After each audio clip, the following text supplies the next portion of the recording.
Game kata ka. Happy birthday to you.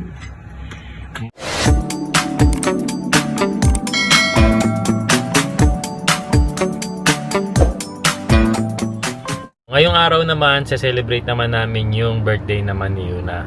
Dalawang araw lang kasi yung pagitan ng birthday ni Aya sa ni Yuna. Si Aya kasi September 19, si Yuna Chang naman ay September 21. Naalala ko nga nun nung birthday ni Aya nung araw na yon. Nandito rin si Mama nun May konting handaan kami sa bahay noon. Doon pa kami nakatira doon sa dati naming bahay. After nung birthday ni Aya, kinabukasan, ayun, September 20, pumutok yung panabigan ni Aya. Pero nung September 20, hindi agad nanganak si Aya kasi nag-labor pa si Aya ng buong araw. Hanggang kinabukasan ng September 21, tatandaan ko pa yung oras na pinanganak si Yuna Chang. 10:08 AM pinanganak po si Yuna Chang. 2,700 grams. Tanda-tanda ko yan, hindi ko makakalimutan talaga yan. So anyway, ayan, labas lang kami para mag-lunch para doon namin celebrate yung birthday ni Yuna Chang. Yun nga lang, di namin makakasama si Kuya AG dahil busy ngayon sa basketball training at malapit na yung kanilang championship.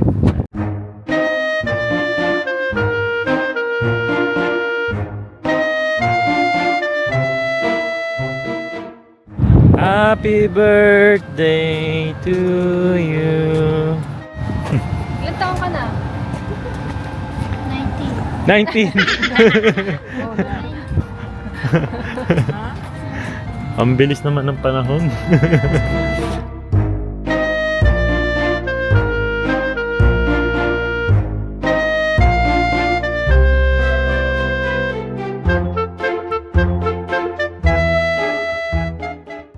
And dito kami ngayon sa Konas Coffee, Hawaiian style restaurant. Nakaraan, nasa Taiwan tayo ngayon, nasa Hawaiian naman. Nasa Hawaii naman.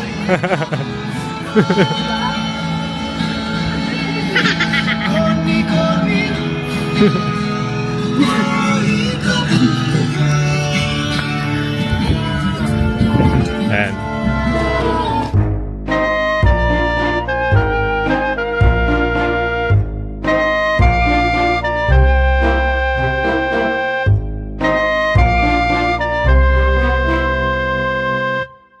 Ito may ang sabi, ito may cheese, ito wala. Ito barbecue bacon cheeseburger. May bacon, may. Ito lang ko yung chicken mahal. Mexico chicken rice pala. Papa, yun na sa smoothie. May salad na. Papa. Meron din dito rin. お一つで、はい。 Saki no ko chisu wa お 2 二つかしこまりました。あ つ。とビッグウェーブがお一つで、はい。 Ito yung sake.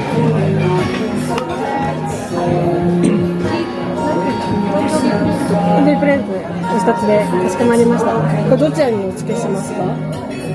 どっちですか？好きなパンケーキをお選びいただいた上で。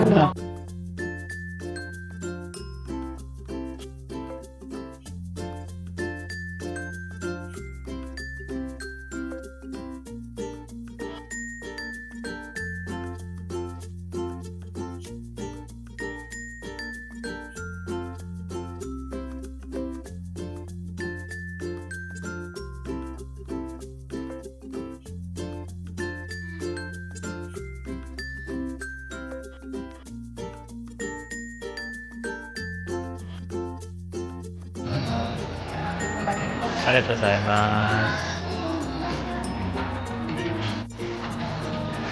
Ang order niyo na, ay sapat din, is bago.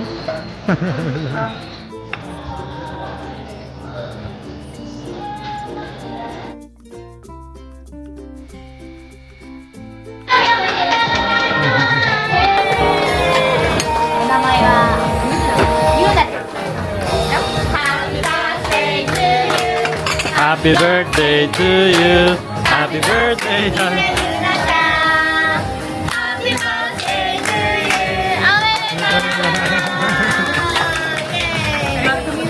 Arigatou gozaimasu. Oh?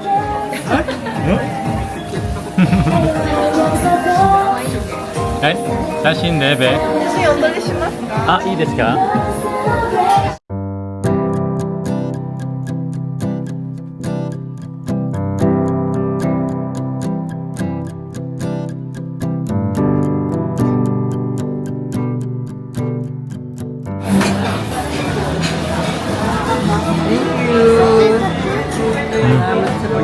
Happy birthday muna. Happy birthday.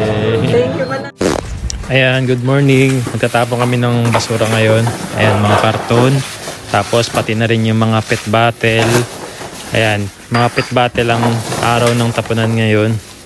Ito mga plastic bottle natin dito. Natinanggal na namin yung mga seal niyan. Tapos pati yung mga babasaging bote. Ayan, ngayon ding araw. And mga takip ng mga pet bottle. Kailangan naka-separate yan.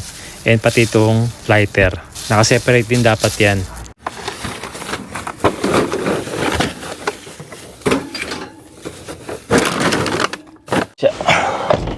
Ayan, palabas po ako ngayon.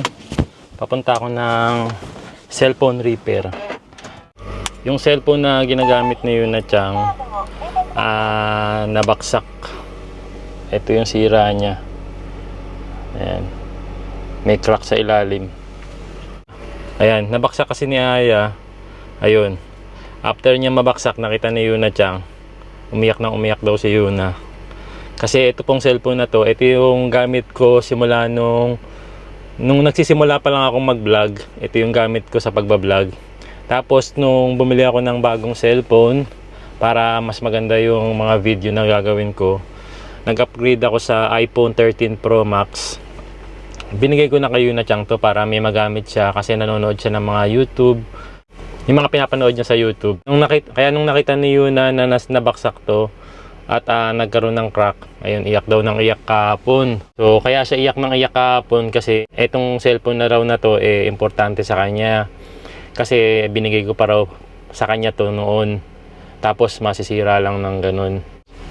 Kaya nung narinig ko yun, sobrang nakakaano ng puso, nakakatunaw ng puso na si Yuna Chang talagang nag-a-appreciate talaga at nagpapahalaga ng bagay na binigay sa kanya kahit na luma na. Bilang parent, sobrang masaya ako sa ganung ugali ni Yuna. Kaya yun, agad-agad nagbigay ng pera si Aya. Nag-search siya agad ng cellphone repair shop kung saan pwede ipagawa to at ipagawa daw namin. Kaya pupuntahan ko ngayon.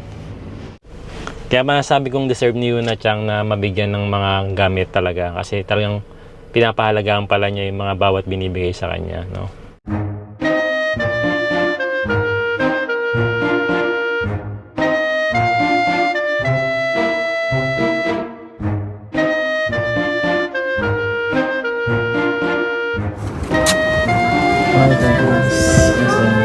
Ito,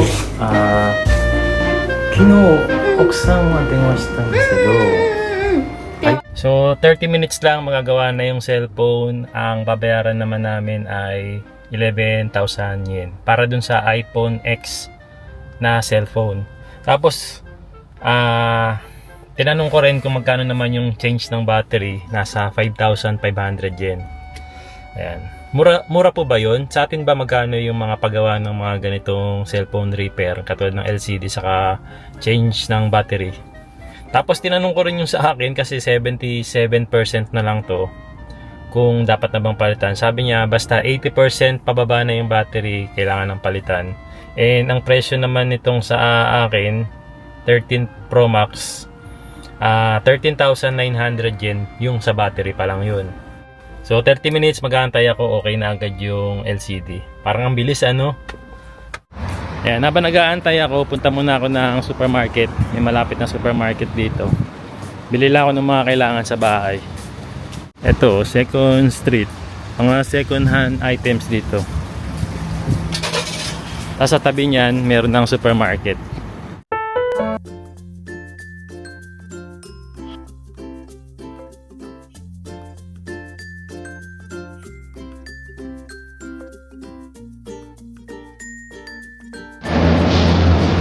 Ayan, bili lang ako ng kamatis. Bili rin ako ng pipino. Ito, pipino.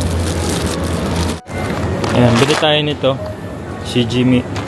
Pang miso soup mamaya. Ito na lang pala. Mas masarap pala to. Para sa shijimi. Hanggak ko na. Ibig sabihin 50% off na siya. Ayan, bili rin ako ng bigas. Check natin kung magkano ang presyo ng bigas dito. So naglalaro siya sa 3,980 yen, pinakamura. Tapos 4,622 yen, 5 kilos lang po yun. Panahon ngayon dito sa Japan, bihira na makakabili ng murang bigas. Minsan wala na talaga magagawa kundi kunin na yung ganong presyo ng bigas. Dati ang 4,000 yen, nakakabili ka na ng 10 kilos. Ngayon 5 kilos na lang mabibili mo rito.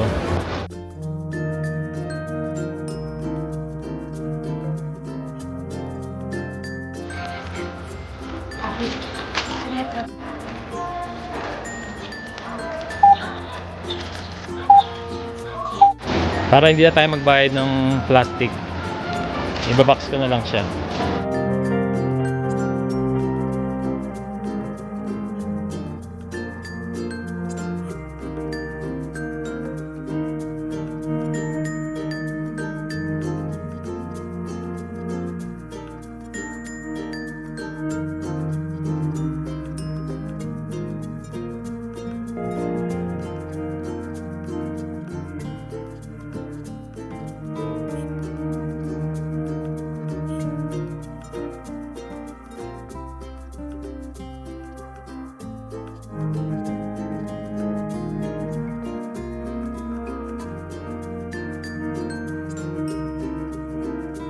Yun, after 30 minutes, ayan, ang bilis nga. Nagawa na yung phone.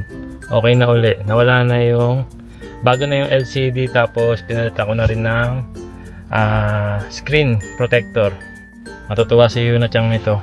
Ayan, uwi na muna ako.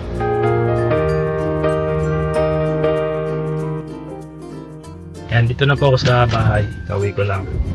Ngayong araw nga po pala, red calendar dito. Holiday po. Nasa bahay si Yuna saka si AG. Wala silang pasok sa school. Tapos ako naman, every Tuesday nga wala naman ako pasok sa trabaho. Kaya nandito lang din ako sa bahay. Sakto dumating na yung order ko. Pasok ko muna sa loob ng bahay.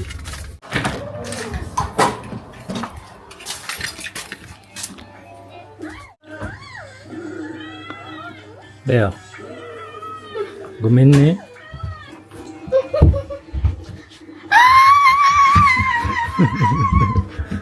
Happy na ikaw? すごい。うん。これ直した野菜だ。もっと大事にしてね。Happy? Thank you. Thank you.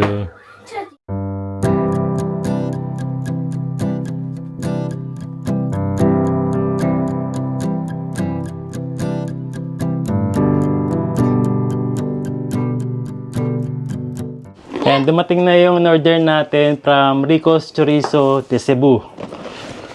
Ayan. Sobrang na-miss namin to kasi matagal na rin kami hindi nakakain ulit from Rico's Chorizo de Cebu. Ayan. Umorder ako ng Chorizo de Cebu. Ayan, bite size. Yung sikat na Chorizo de Cebu from Rico's. Tapos, meron din tayo ditong Rico's Chorizo de Cebu, Hamonado Longganisa. Tapos, umorder din tayo ng, siyempre, Rico's Pork Tocino. Yan, di mawawala yan. Tapos, dun sa bite size natin, meron ding spicy. Yung kanina kasi regular yun. Tapos, meron din ditong Rico's Chorizo de Cebu, Longganisa. Kung kanina bite size, ito naman regular size ng longganisa. Tapos, ito naman yung spicy flavor niya.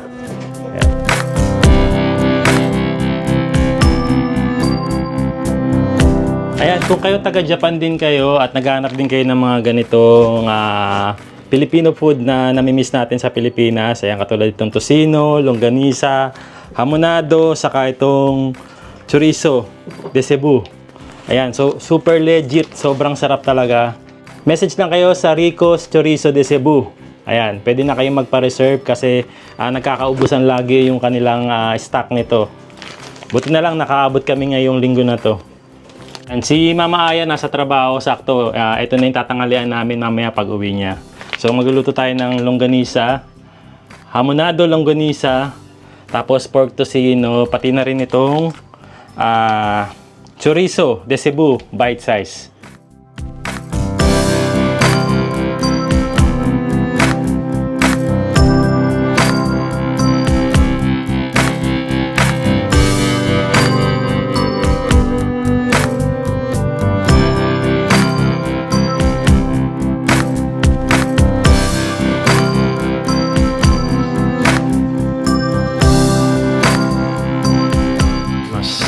Itadakimasu. Ayan, dito na si Mama Aya. Oh.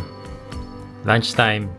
Ito yung bite size, ito yung hamonado, ito yung tocino.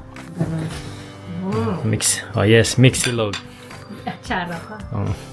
Itadakimasu. Itadakimasu.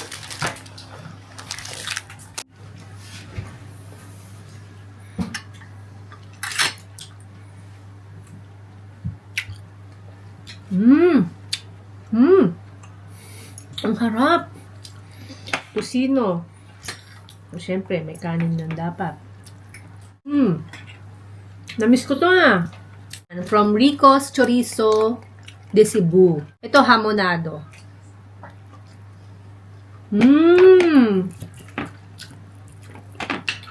Harap.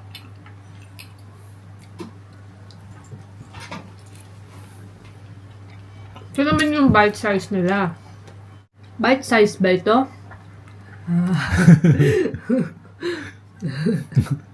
Sa'yo, bite size.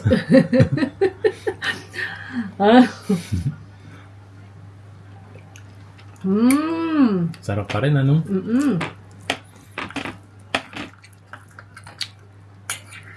Ang harap. Harap mo na special ng iyong lunch. Breakfast, lunch, or dinner. Pwede kahit anong oras mo kainin, eh, no? Ayan yung bite size nila, oh. Ano pang hinihintay nyo?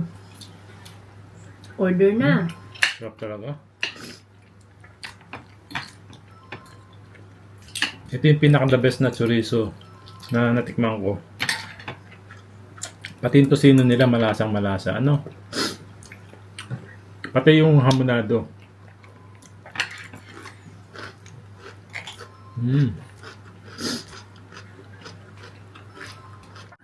Ayan, dito lang kayo order sa my Rico's Chorizo de Cebu. Ito yung legit nila na Facebook page.